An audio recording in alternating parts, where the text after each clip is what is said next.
हम लोगों को जिम के अंदर कौन सी एक्सरसाइज करनी चाहिए और कौन सी नहीं, ये हम कैसे डिसाइड करें।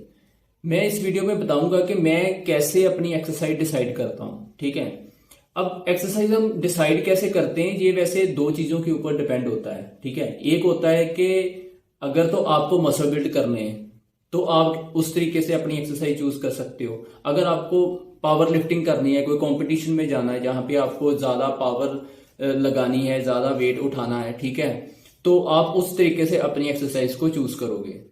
अब मेरा गोल तो मसल बिल्डिंग करना है, ठीक है, मुझे किसी कंपटीशन में नहीं जाना है, तो मैं उस तरीके से अपनी एक्सरसाइजेस को चूज करता हूं। ठीक है, बेसिकली मेरी दो ही चीजें होती हैं जिनको मैं खास ध्यान में रखता हूं, जिनको ध्यान में रख के मैं अपनी एक्सरसाइजेस को चूज करता हूं। ठीक है, वो चीजें मैं आपके साथ शेयर करूंगा। उसमें सबसे पहला पॉइंट जो है वो ये है कि जैसे मेरा गोल अब मसल बिल्ड करना है, ठीक है, पावर लिफ्टिंग नहीं है, तो मसल बिल्ड करने के लिए मैं हमेशा ही कोशिश करता हूं कि कोई ऐसी एक्सरसाइज चूज करूं जिसमें मुझे जो इंजरी होने के जो चांसेस है ना वो कम से कम हो।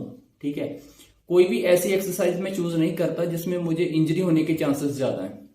जैसे मैं पहले स्क्वाट एक्सरसाइज करता था, मुझे बहुत पसंद है, ठीक है, मेरी बेस्ट एक्सरसाइज है। अगर मुझे लेग में अगर कोई बोलेगा कि मुझे कौन सी एक्सरसाइज सबसे ज्यादा पसंद है तो वो मुझे स्क्वाट एक्सरसाइज है।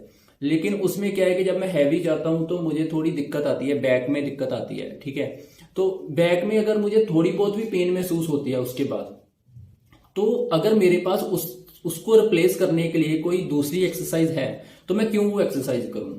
ठीक है, तो इसलिए मैं हैक स्क्वाट को उसके साथ रिप्लेस कर देता हूं। तो अब इससे क्या होगा, मेरा मसल ग्रोथ तो नहीं रुक जाएगा ना, मेरा मसल ग्रोथ वैसे ही होगा जैसे पहले हो रहा था। ठीक है, क्योंकि हमें सिर्फ एक्सरसाइज की पैटर्न के ऊपर ध्यान देना चाहिए। ठीक है, सेम मूवमेंट उसमें होती है लेग की, जो मूवमेंट स्क्वाट में होती है वही मूवमेंट जो है वो हैक स्क्वाट में होती है। तो मेरा जो मेन मोटिव होता है कि मुझे सिर्फ मसल बिल्ड करना है, तो जिस एक्सरसाइज में मुझे रिस्क कम होगा मैं वो एक्सरसाइज को चूज करूंगा। इसके बाद जो दूसरा पॉइंट है वो ये है कि मैं एक्सरसाइज में हमेशा ध्यान रखता हूं कि जिस एक्सरसाइज में मुझे माइंड मसल कनेक्शन सही से फील होता है मैं वही एक्सरसाइज को अपने मेन वर्कआउट प्लान में रखता हूं, और जो एक्सरसाइज में मुझे ज्यादा अच्छा माइंड मसल कनेक्शन नहीं महसूस होता उसको मैं अपनी मेन एक्सरसाइज में नहीं रखता। लेकिन ऐसा नहीं है कि उस एक्सरसाइज को मैं बिल्कुल छोड़ देता हूं, ऐसे तो वो एक्सरसाइज को मैं अच्छे से कभी परफॉर्म ही नहीं कर पाऊंगा। इसलिए मैं क्या करता हूं कि उन एक्सरसाइज को प्रैक्टिस के तौर पे साइड पे रख लेता हूं और उनकी लाइट वेट के साथ प्रैक्टिस करता रहता हूं जब तक मुझे वो एक्सरसाइज में अच्छे से माइंड मसल कनेक्शन महसूस नहीं हो जाता। अगर वो एक्सरसाइज मुझे बाद में करनी होगी अपनी मेन वर्कआउट प्लान में तो तब मैं ऐड कर लूंगा। लेकिन अभी के लिए जब तक मैं वो एक्सरसाइज अच्छे से नहीं कर पाता तब तक मैं वही एक्सरसाइज मेन अपने वर्कआउट में रखता हूं जिस एक्सरसाइज में मुझे ज्यादा माइंड मसल कनेक्शन महसूस होता है। जिनको नहीं पता माइंड मसल कनेक्शन क्या होता है, उसका मतलब होता है कि एक्सरसाइज करते दौरान हम कितना अपने मसल को फील कर पा रहे हैं, जिस मसल की एक्सरसाइज हो रही है उस मसल को हम कितना फील कर पा रहे हैं। और दूसरी उसमें ध्यान देने वाली बात यह होती है कि जिस मसल की एक्सरसाइज कर रहे हैं ना वो ज्यादा फील होना चाहिए, ना कि दूसरे मसल।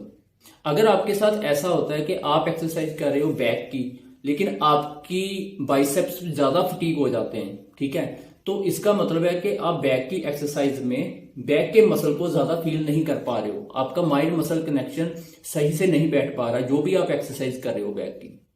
इसलिए आपने इस चीज का भी ध्यान रखना है। ठीक है, यही मेरे दो मेन पॉइंट है। एक तो है अपनी रिस्क को कम से कम रखना, क्योंकि हमारा गोल मसल बिल्ड करना है तो रिस्क क्यों लें। ठीक है, ऐसी कोई इंजरी लेके बैठ जाएंगे जो हमें लाइफ टाइम के लिए लेके बैठ जाएगी, कोई ऐसी इंजरी अगर आ जाती है तो हम क्यों जिम जा रहे हैं। ठीक है, हमारा गोल है कि हम खुद को लाइफ टाइम हेल्दी रख सकें, लेकिन उस चक्कर में हमें कोई इंजरी आ गई तो क्या फायदा।